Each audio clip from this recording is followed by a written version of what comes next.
Laika! Are you stark raving mad? It was Laika. I am sure of it. That spirited little dog saved me. Laika saved you in her little space machine. I believe the correct term is capsule, General. Don't push your luck any further, Ivan Ivanovich. I fear it might snap. Oh, my apologies, General. In my excitement to explain what I discovered on the far side of the Metagalacticus Interiorus, I got carried away. And it happened like this.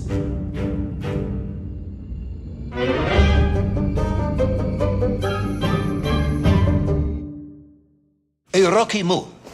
At the center of the Earth. The source of all creation, General. A place where time flowed like rivers, and boulders of raw matter rained like comets upon the cratered rock. Another miraculous escape from death. Another happy accident. It was no accident, General. Laika took me there entirely deliberately. I'm sure of that. She continues to be a heroine and a savior and protector of our great nation.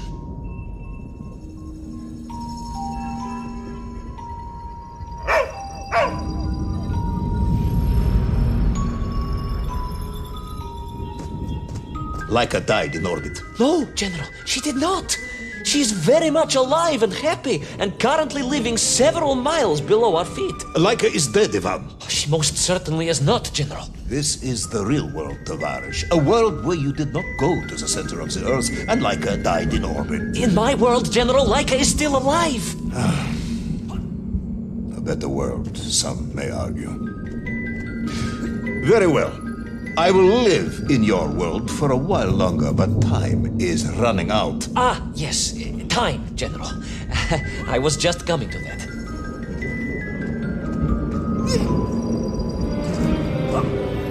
There in the distance it stood, enveloped in a mighty time storm.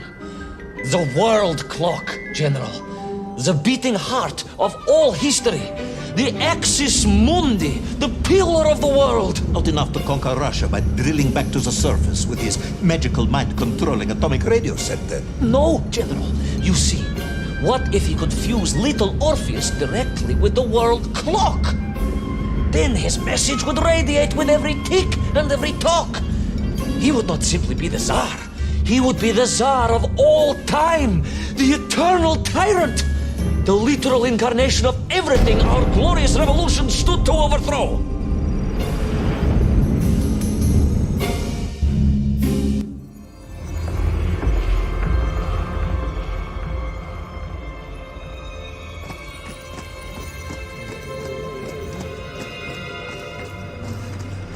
Sonikiv! Uncanny, General. But it was somehow different. I felt no cold. The waves were motionless. Indeed, it was as if I had stepped free of those rivers of time and stood on entirely motionless ground. And there in the distance... What? Debris from Tsarya and tall slave mines had washed up here, almost as if I were meant to find it. And there, amongst it, the winking of steel led me to a blasting cap, and a plan began to form.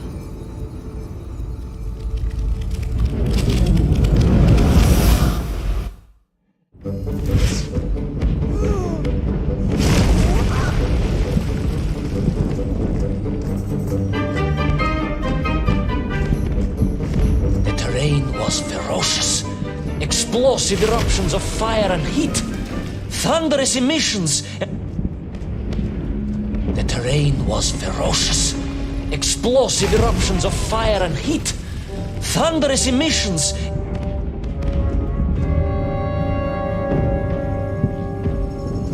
The terrain was ferocious. Explosive eruptions of fire and heat. Thunderous emissions. The terrain was ferocious. Explosive eruptions of fire and heat. Thunderous emissions. The terrain was ferocious. Explosive eruptions of fire and heat. Thunderous emissions and lethal gases. Much like your cousin Pavel, perhaps, as a result of consuming all of those stolen eggs. Aha, General, you have been listening after all.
Scarpa again. But why? You are stalling, comrade. The clock is ticking. Tick-tock, tick-tock! Of course! In a flash of inspiration, I understood. It was all wrong, you see, General. That we can agree on. We should never have gone to the center, because without little Orpheus, Toll could not have become the tyrant he had. The rocket drill was his means to reach the world clock, but it was little Orpheus that enabled him. And the time itself, the world clock itself, was determined to make matters right. With a little help from you, of course. Merely a simple pawn in a game played upon a cosmic scale, General. But a pawn who understood that he was being given a second chance to grab a chunk of the explosive resin that wondrous city was built upon.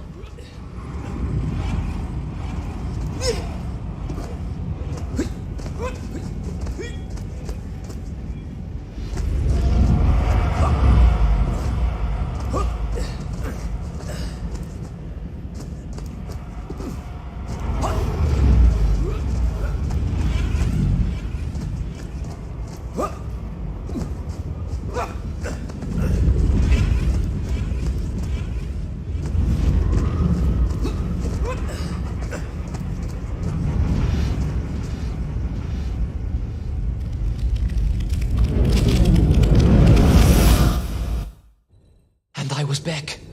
The mighty river of time roared past me, carrying the weight of the whole of history with it. Even for you, this is a stretch. Our time is almost up. I have to submit my report within the hour. Time, General. Time was nearly up indeed. That ancient and magical river that carried me along was surely moving inevitably towards some kind of end.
Enough. No more Privalov. No more stories. No more lost worlds and space dogs. I'm full of it. It is nearly midnight, and you have not given me the adequate explanation for the whereabouts of little Orpheus and the atomic bomb. But, General, I am about to tell you what happened when I finally caught up with the villain Toll. I do not care, Tavarish. I simply do not care. You have worn me down, and it is time to call a halt to this. I bear you no malice, comrade. In many ways, I admire you, but time is running out. Yes, General, yes. Time. Because it was time itself that suddenly appeared to be on my side.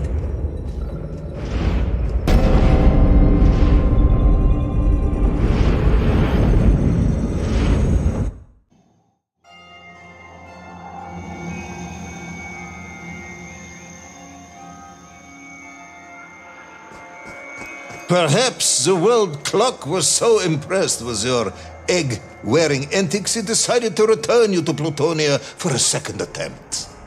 I would strongly suggest you cut to the chase. The chase, yes. The pursuit of Toll and little Orpheus. I stood there with the resin fragment in one hand and the blasting cap in the other, and then, just like that, a clock began to ring. The world clock? No, General, an alarm clock. My Slava alarm clock, in fact, given to me by Auntie Marsha. The one who married the beef investigator. The very same. And the moment I saw that clock, I knew what I had to do.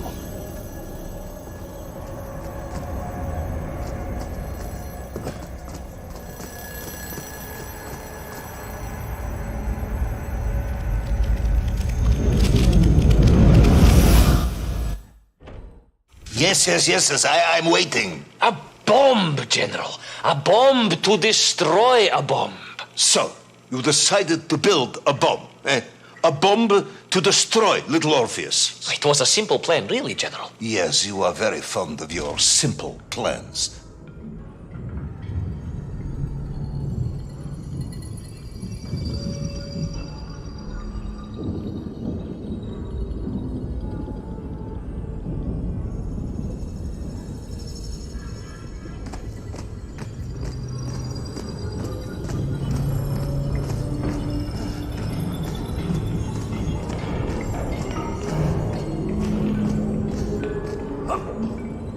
It was the last time I was to see those poor enslaved nymph on my journey.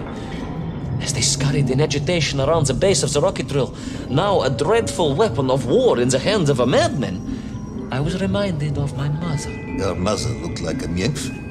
That is extremely disrespectful, comrade. No, I meant I was raised by my mother from an early age, of course. My childhood memories of my father were all too brief. You are rambling, Comrade Privalov. Time is running out. Dieni Rezinovi.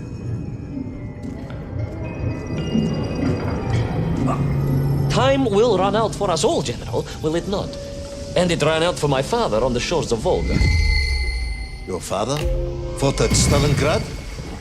He did, General. So did I. Well, so you see, General. Perhaps we are just the same, you and I. Perhaps we are all just Menkf in the end.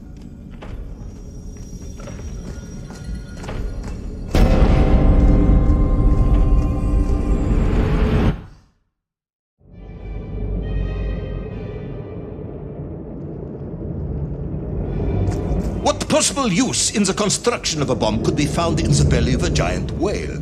Were you perhaps planning on using a worm as a fuse? That would be ridiculous, General. I would hate to undermine your otherwise entirely plausible account. You forget, General. The belly of the beast was full of shipwrecks. And on one of them, I was bound to find what I was looking for. Fuse wire. Comrade, yes, you'd forgotten all about the fuse until I reminded you, hadn't you? General, your cynicism is unbecoming to a man of your rank and stature.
The clock was now ticking, General. Literally. I was surrounded by time, immersed in it, floating along a river of it on a raft made of history, seeking the next moment of opportunity to hurtle backwards amongst those lost worlds. I am a patient man, Tavarish. I lost 3 toes in the winter outside Sharkovskaya in 42. A drunken dentist removed 2 frostbitten toes and 1 perfectly healthy one. You may therefore consider me a man blessed with an uncommon level of endurance for discomfort. I hate visiting the dentist. My uncle Vanya was a dentist, and he was a deeply strange man, notwithstanding the love he felt for his pigs. Is what? He was a pig dentist, General. He always claimed that the human mouth presented an insufficient challenge. Let me challenge you, comrade. You will tell me what happened to little Orpheus. My patience is exhausted. I am done. But we are nearly there, General. The world clock was shortly to strike again and transport me... Well, who could guess where?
so to the ocean floor, and that strange submerged city, and those poor lost vessels. To find a shell case to hold all of my scavenged ingredients, the last piece I needed to construct my bomb. Ah, yes, I have been waiting for this. General? Time, Ivan Ivanovich. Whilst you have rambled on and on about it, I have simply bided mine. I am a patient man, as I have said. Yes, I don't feel I paid enough attention to the story about your toes. Do you have specially made shoes? Enough!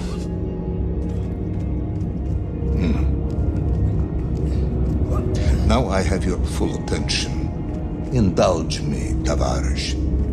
Explain to me how you made this bomb. General? Your bomb, comrade, that you so brilliantly constructed to destroy little Orpheus. Tell me how you made it.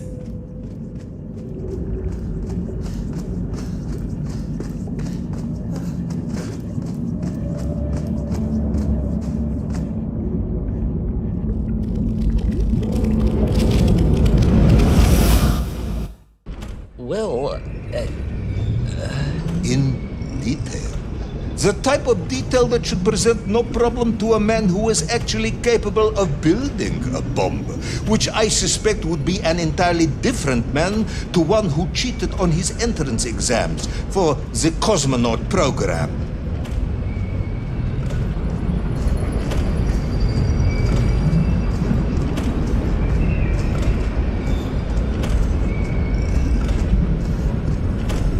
You are uncharacteristically silent, comrade. Cat, got your tongue? if I may, General, perhaps just a minute or two to gather my thoughts? There are precious few minutes left. We have reached our conclusion, I think.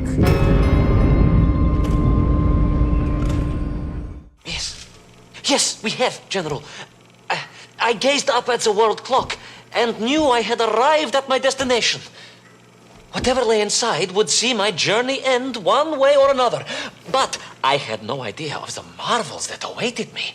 And The bomb, Ivan Ivanovich! Tell me how you built the bomb! it was a wonderful sight. The world... It is 2 minutes to midnight, Ivan. It is time to end this story.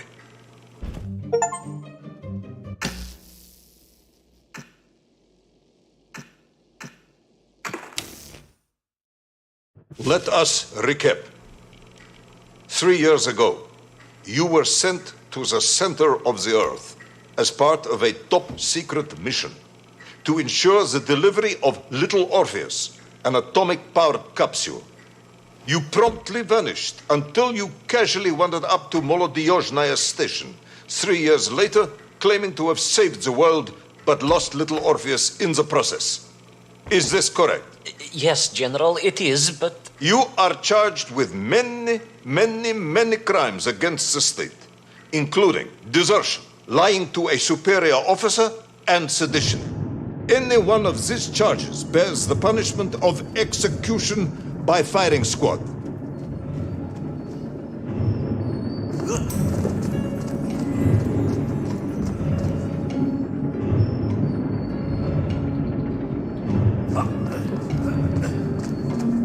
General, you must be reasonable.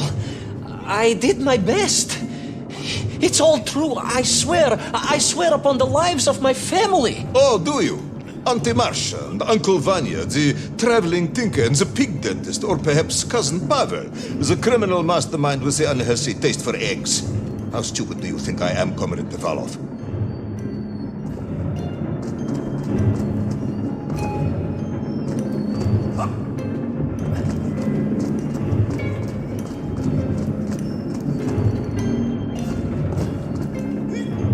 Subdayu, it is all true. Maybe your toy maker, or was it watchmaker, Faza, who apparently taught you all he knew, despite being killed when you were less than 5 years old. I was a fast learner? You have precisely 1 minute to convince me not to summon the guards and have you shot on the spot. A minute? A lifetime. It's all I need, General.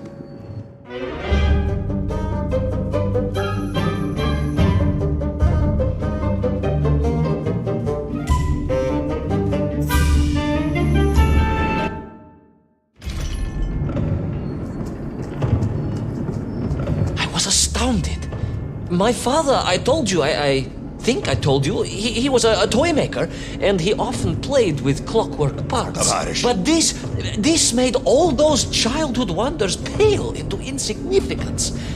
And it was fortunate indeed that my uncle... Vanya, the big dentist? No, my other uncle, Sasha, had taken me mountaineering in the Urals during my childhood, for it was only by scaling these giant mechanical parts that I would reach Little Orpheus. Yes, I had been thinking that it seems awfully convenient that you were such an accomplished climber.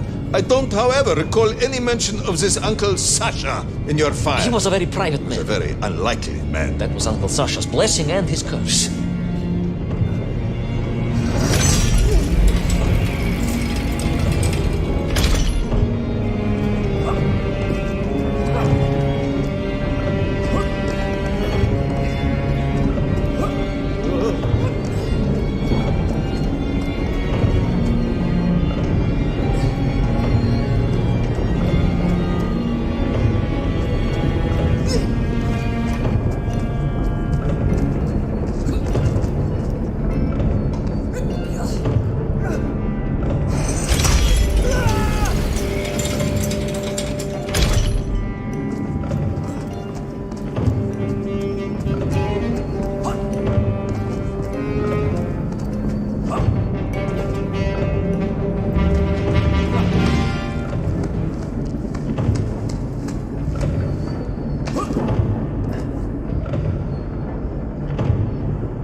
Those great wheels and cogs clashed and boomed. The vast hands of all time crunching forever and ever around. Ivan Ivanovich. Pendulums and springs and great big wheels and tiny little wheels. Tavarish Privalov, stop. Though at least the Menk were not here, especially as they seemed to infest the world below the surface. Menkf everywhere. Menkf. Many Menkf. Menkf aplenty. Menkf. You are babbling. Comrade, enough.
above.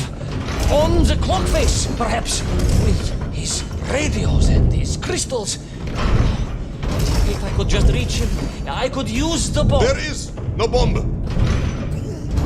You have no idea how to make a bomb. You have no idea about how to do anything one might actually expect of a cosmonaut. The bomb? Ivan Ivanovich! General? Time is up.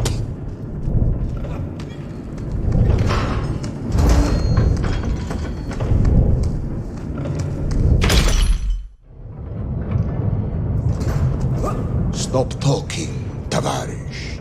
You don't know what happens next. It is obvious. You've done very well. I applaud you for your efforts and your story. It is a wonderful tale, Comrade Privalov. I have enjoyed it immensely. But every story needs an ending. And it is clear yours does not have one.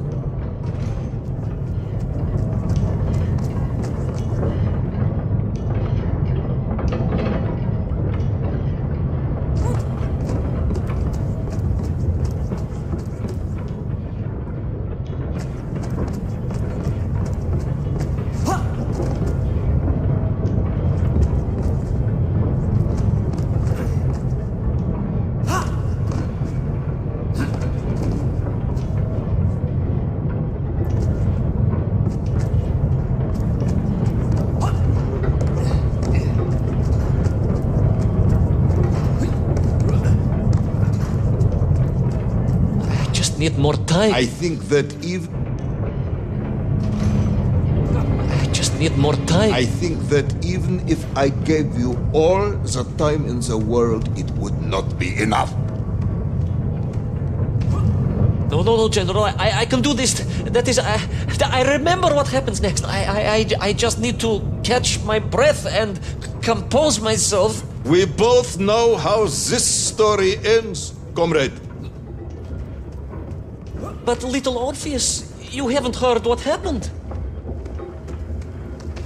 We will find out soon enough.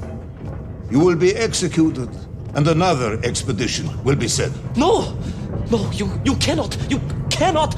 We must never go back. You don't understand. Make me, then. Make me understand. I am a kind man, although you may not believe this. I do not want to have you shot. So help me. Make me understand. Tell me what happened to little Orpheus.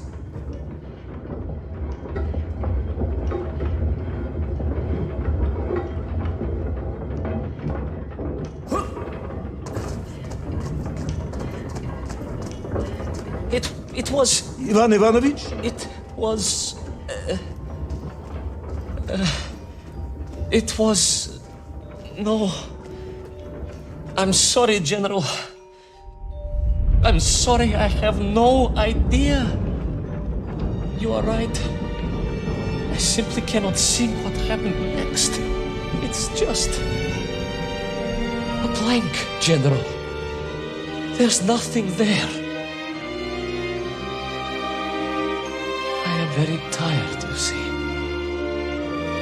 Comrade Privalov. Ivan. You're right. It's over, General. Perhaps you would be so kind as to write to my mother for me. Of course I will. You are a kind man, as you have said. And, General... Yes, Ivan. Was it a good story? Oh, yes. It was an excellent story. Thank you, General. I am just sorry I couldn't give you an ending. Unless... General? Quiet, Tovarish. I am thinking. Unless... I seem to remember that there were many problems with little Orpheus during production. General? Problems with the casing around the atomic battery. Concerns. Concerns, General? Yes, concerns. Unlikely though that might be. Yeah, it seems if I remember that it failed to secure properly. A sharp blow could spring the hatch and expose the fragile casing of the bomb to any would-be vandal. I'm not sure I follow. A resourceful yet forgetful hero might, one would think, take advantage of that fact. But how, General? Where would I find something to strike it with? The son of a watchmaker would easily find something within a giant clock mechanism that resembled a hammer, surely. A hammer? Why, yes, General. I do remember now. I grasped the hammer-shaped thingamabob. Let's just agree it was a hammer, Ivan. Yes, of course. Let's do that. I recovered my senses, shook my head, and looked about me. In my distracted stupor, I had climbed further up the tower than I ever thought possible. In front of me was the clock face, and I gazed out through it at the sheer expanse of history. And I knew whatever happened next happened next. The hand of destiny had fallen upon your shoulder. Yes, it had. And what an extraordinary hand it was.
And so, Tol was defeated.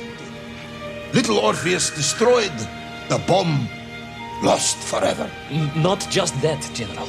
In that moment, time sprung back to its proper shape, and I found myself once more in Plutonia, the start of my journey. But the wound in the interior sky was gone. The drill was gone. It was as if I had never been here. And they were nymph, free and happy, without the tyranny of toll, free to pursue their simple lives. But we can never go back? Never, General. One drill, one metal sphere, one lone cosmonaut was nearly enough to destroy time and unleash the tyrant toll upon our world. Who would think an innocuous beeping radio housed in a ball of metal could change the world so dramatically? Who indeed? But tell me, what of you? And what of your return to the service? I stayed amongst the Mieng for as long as I could. But I came to realize they had begun to worship me as a king. No, General. I am a good socialist and could not allow this workers' paradise to become corrupted. And so I left that wonderful land for the last time. And then? And then I walked. For 2 years I wandered, always looking for a way home, through lands and worlds almost beyond imagination. Until one day I emerged, blinking into sunlight, and realized I was home. Until one day I emerged, just like that? You just found your way back to the surface?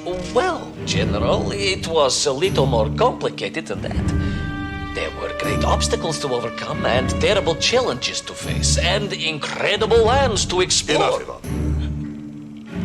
Little Orpheus is lost forever. The interior is sealed. You have returned with a story of socialism, triumphing over incredible odds. It is, as I said, enough for one night. Enough for my report, at least. General, if I may... Comrade Ivan Ivanovich Privalov, you are found guilty of all charges brought against you and sentenced to execution by firing squad. However, having listened to your story, I believe you are quite mad. In other words, I find your madness guilty, not you. And we cannot execute madness. And indeed, there are lessons to be learned, even in the depths of this madness. Perhaps the Americans were right to send the chimp after all. So, General? Get out of my sight, Ivan. Go home. Enjoy a state pension as a madman. Just make sure I never see you again. Yes, General. Of course, General. Anything you say. I shall be small and quiet and live a life without excitement and... Out! Until one day I just emerged. Oh, very good, Tavarish. Very good indeed.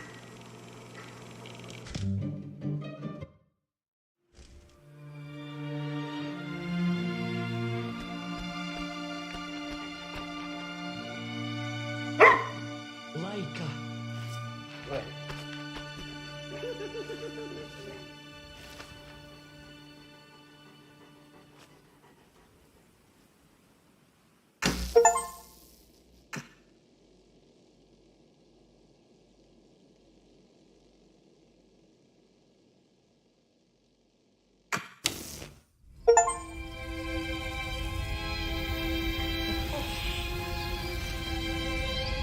Who's the best space dog? Oh, где моя хорошая, хорошенькая моя, ты просто космическая. Eh? Who's the best hairy cosmonaut? It is indeed a lovely sunset, and it reminds me of the skies of Peru. I didn't? I never told you about the wonderful Sky City? Well, it was an extraordinary place, but one filled with dangers. Well, it might have been simple for you to cross it, but you were in a space capsule.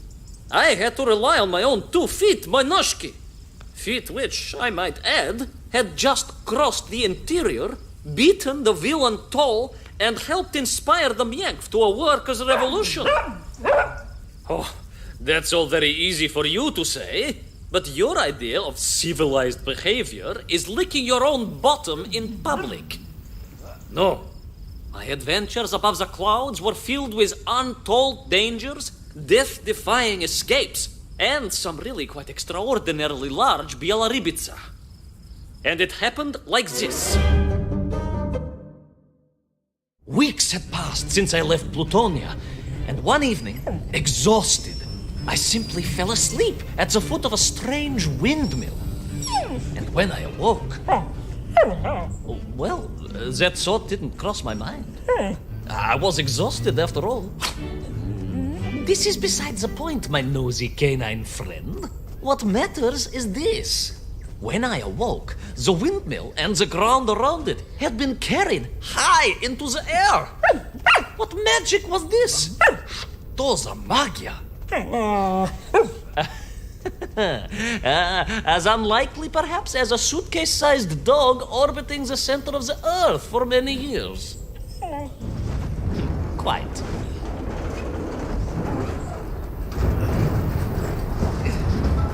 Quick as a flash, Kakmonia, my training leapt into play, and I began to paddle the strange contraption through the clouds in search of answers.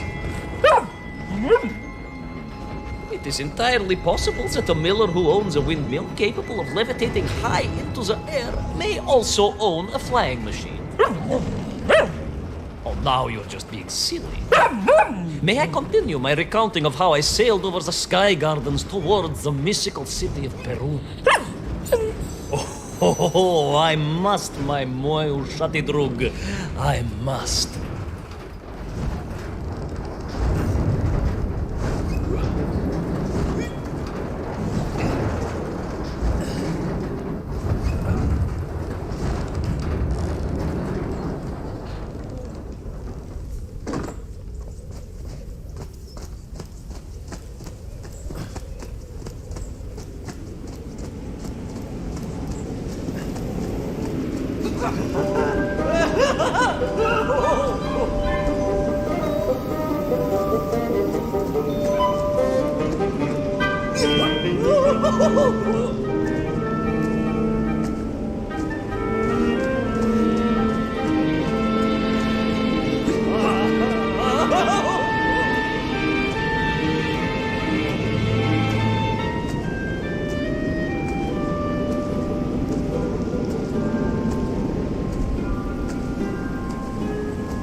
What powerful emanations! What mighty gusts! What an epic squall!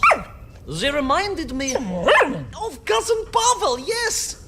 But whereas his rearward zephyrs could curdle milk and tarnish the teaspoons, these magical wafts only serve to carry me aloft and onwards.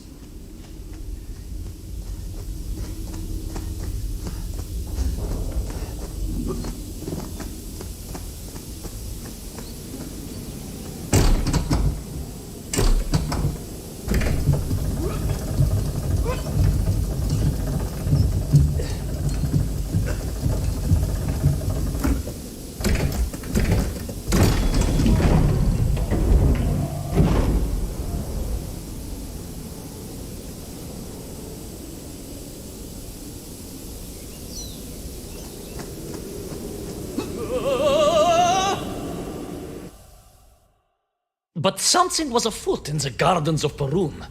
This horrid muck staining the surfaces and making my nose curl. Yes, it was positively Pavelian in scent. But it did not belong here. I think I once told you of Auntie Masha's passionate encounter in a cable car with the manganese entrepreneur from Chatura. Now, Auntie Masha told me that there was a disagreeable stain and smell all around those factories and smelting works. Our industry is not without its dangers. Could it be that the once bucolic gardens of Perun were being corrupted by unchecked pollution? After all, science is a double-edged sword, my bristly confidant. Consider Zemikov. Of course. I apologize. Прошу прощения.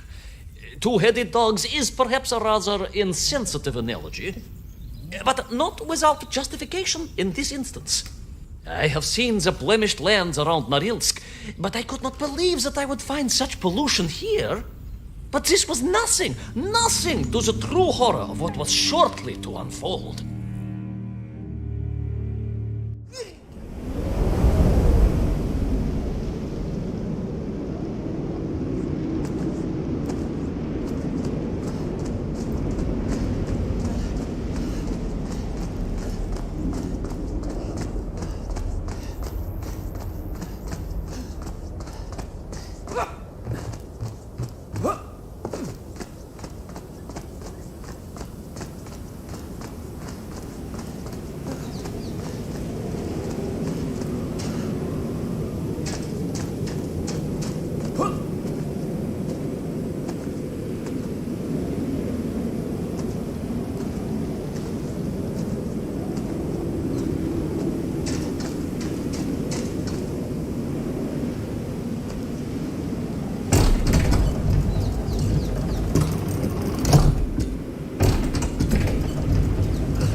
terrible Strashnaya machina, spewing its poison into the air, had created a monstrous thing.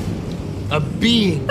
A malignant spoiler of the noble and pure, and it had taken on the form of its prey. Well, of course. No, конечно, I was the prey. The citizens of Perun had clearly long since fled the evilly sentient smog, but I inadvertently wandered into its lair. Oh, I know. Misfortune seemed to dog... Oh, sorry, I do apologize. To follow my every footstep. But no time to ponder, no time to bemoan the hand that fate had dealt me.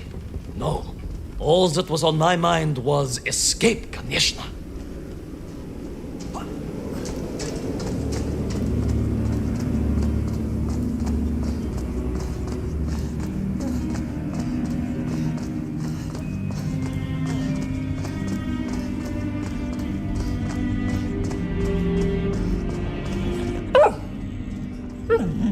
Yes, it was most interesting. The windmill seemed to be from an earlier age. Perhaps this was a devastating warning of the destructive power of unfettered industrialization. I most certainly had not forgotten about the windmills. I did not get carried away. You are missing the point. Perhaps because you are only a small dog. Oh, a brilliant, brave, spacefaring dog, of course, but a small Savashka nonetheless. If you perhaps listened more and interrupted less, I am just getting to the explanation of the windmills.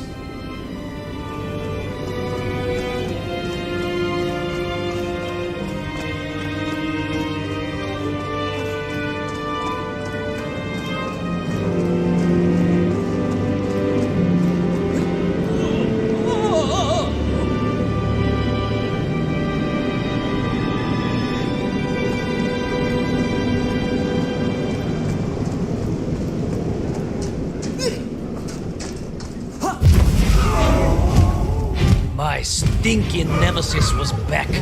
But more interesting was the change in the city.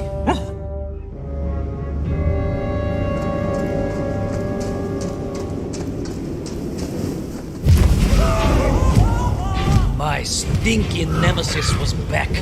But more interesting was the change in the city. The windmills were fading out, clearly obsoleted, mothballed, relics. Instead, a sense of an obsession with power was apparent.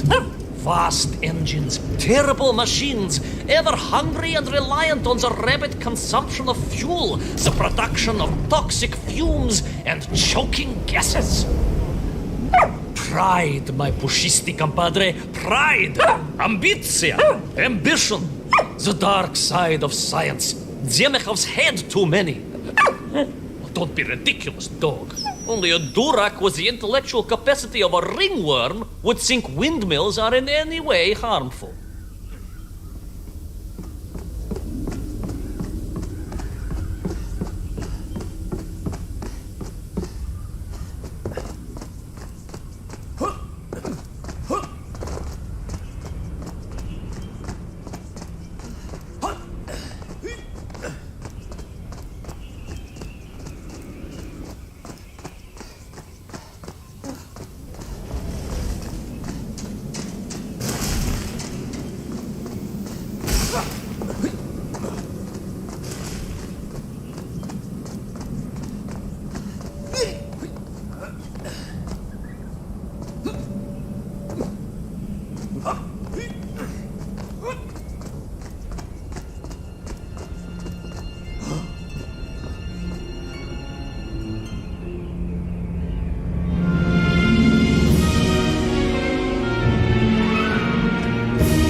Of course, you never had much of a chance to travel.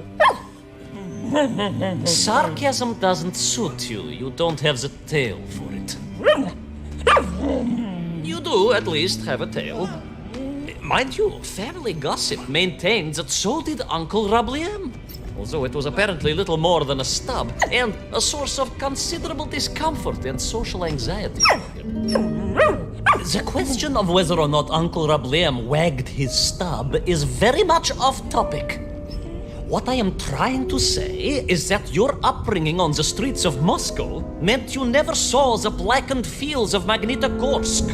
The sacrifices made by the valiant citizens of that industrial heartland, as they drowned in their own blight, even as they powered the state forwards.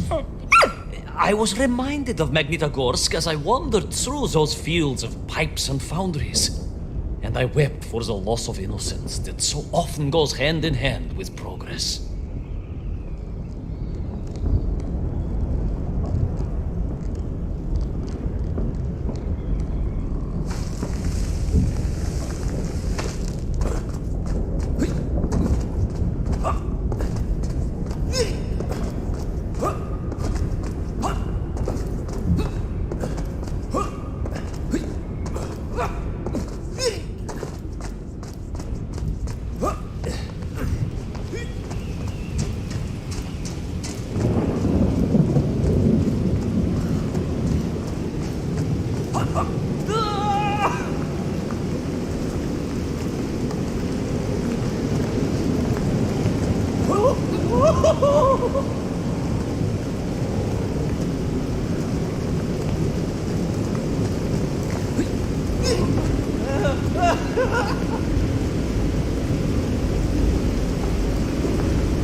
Indeed!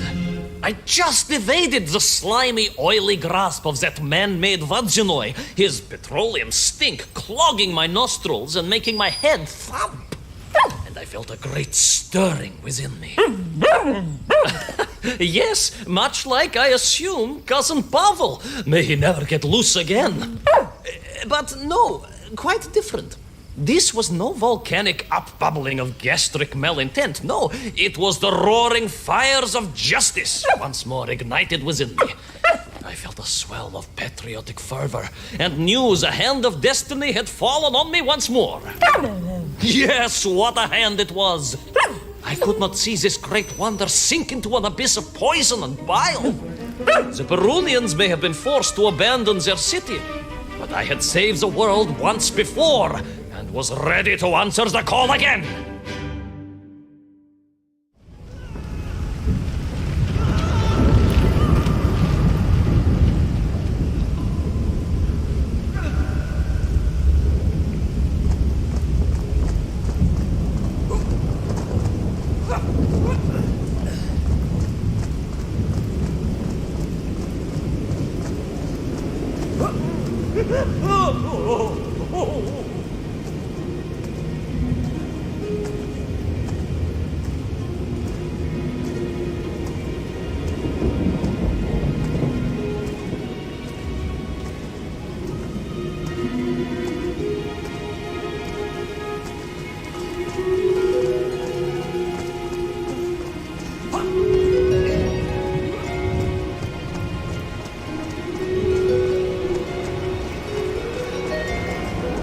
What strange metal Bielaribitsa clearly designed to swim through the air? I was amazed. And there was more. Beneath the fins, I spotted the apertures of hoses and was reminded of the time Auntie Agrafina devised a contraption to water all of her copious algae beds simultaneously with one flush of the toilet by a system of pipes and valves that ran throughout her house. Можно так сказать, in a manner of speaking, yes.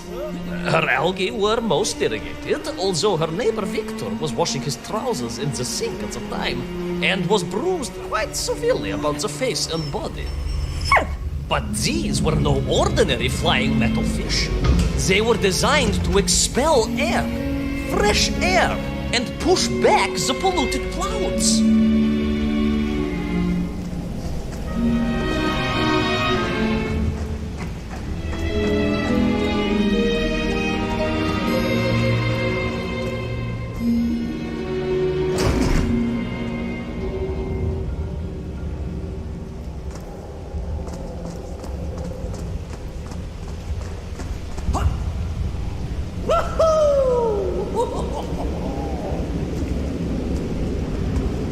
There is, of course, a fine tradition of looking to nature to solve problems of a scientific or military persuasion. Yes, as you well know.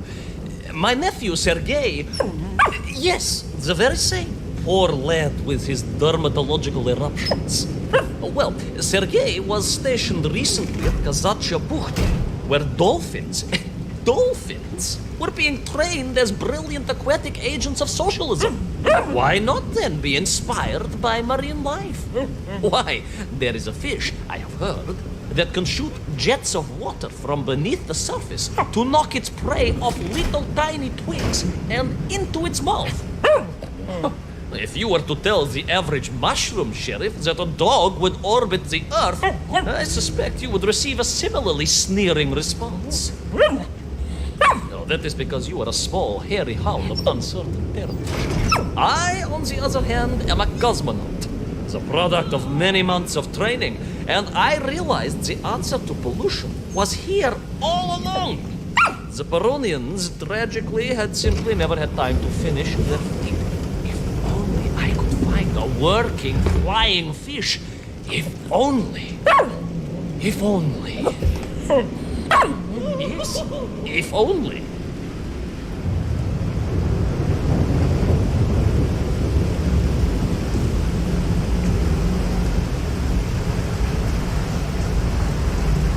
It made perfect sense, of course. The poisonous Tuhata that engulfed Perun was like a nasty cold. And you know what to do with a cold to rid yourself of it. You may not get colds, but nor can you operate pea-shelling machinery. So, don't get ideas above your station. We humans, on the other hand, may produce up to 16 million perfectly unshelled peas in an average shift. But we are martyrs to our sinuses. But to clear them, aha! These are remedies we Russians have been perfecting over the long centuries of harsh winters. Onions. A quick snifter of onion oil will clear your head faster than a Bragviev can clear a hypothetical minefield.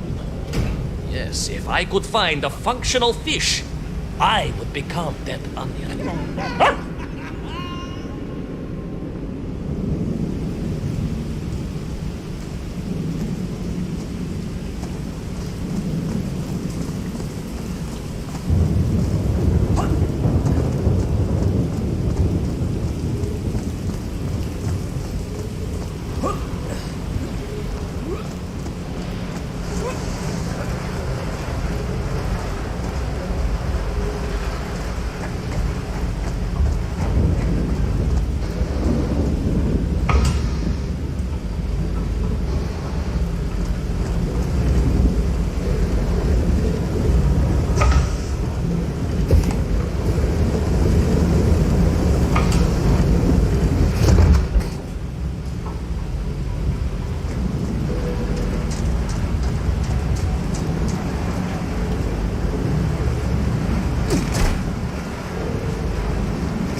I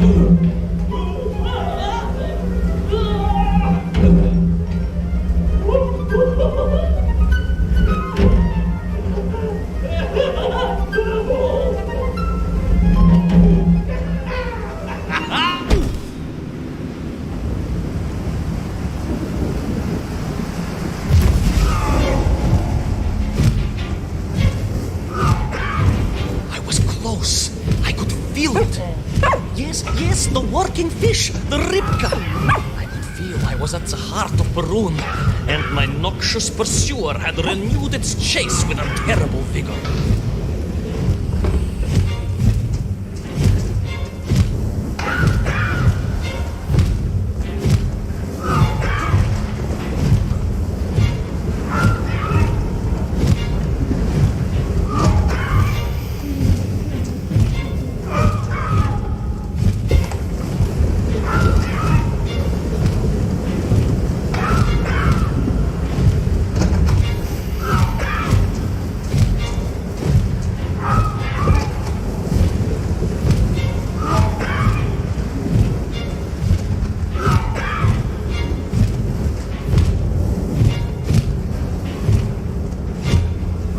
Not far now. I just had to keep going, keep pushing. It's almost as if you knew, Pavel. Uncanny. Обалдеть.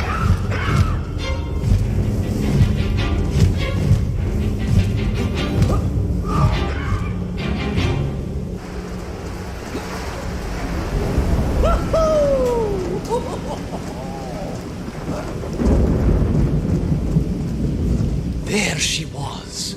A beautiful sight. Her scales shimmering in the sunlight, her fins poised for action, her onion cannons primed for a great aerial conflict unseen in the annals of human endeavor. And you are just jealous it was a bigger flying machine than yours. No, my bilious pal. It was time for science to fight back. Yes, my hairy compatriot. Paechale! Onwards to victory!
miracle. I found myself swooping through beautiful clear skies, the strange interior sunlight gleaming on the sides of my fishy vessel. I heard birds clear their little throats and begin their wondrous gvalt, the wind gently humming on the fins. And then, all of a sudden, under it all, well, you see, in my hurry, it didn't even occur to me to check how much fuel was carried in the strange craft. With a horrible splutter, the engines choked and died. And suddenly we were plummeting downwards towards our doom. I did not. A simple mistake that many have made. Why, my Aunt Agrafina met her untimely demise being late for a fungal sculpting seminar and making exactly the same error. Only, unfortunately, it left her stranded in sub-zero temperatures just outside Pravachitsinsk. She wasn't found until 18 years after her own funeral, but was perfectly preserved. Remarkable, really. It is beside the point, yes. So, there I was. My fabulous ship had become a terrible prison. I was hurtling to my almost certain death. My triumph turned to tragedy. But then... well, you know what happened next. Even so, boy Machnati Drug, that is a story for another time.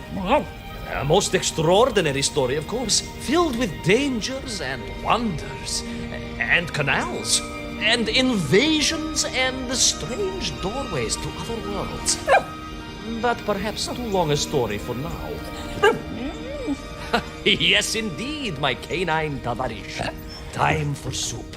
Auntie Agrafina's famous borscht. Coming? You know, I think you really did have the happier time in Perun. The benefits of being a suitcase-sized dog in a little space machine, perhaps. Yes, the correct term is indeed capsule. As I took...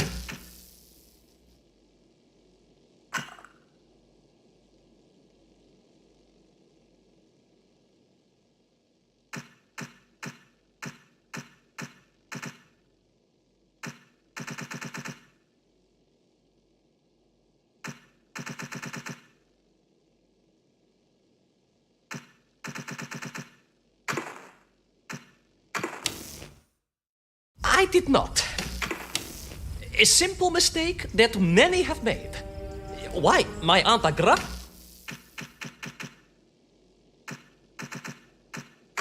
met her untimely demise being late for a fungal sculpting seminar and making exactly the same error.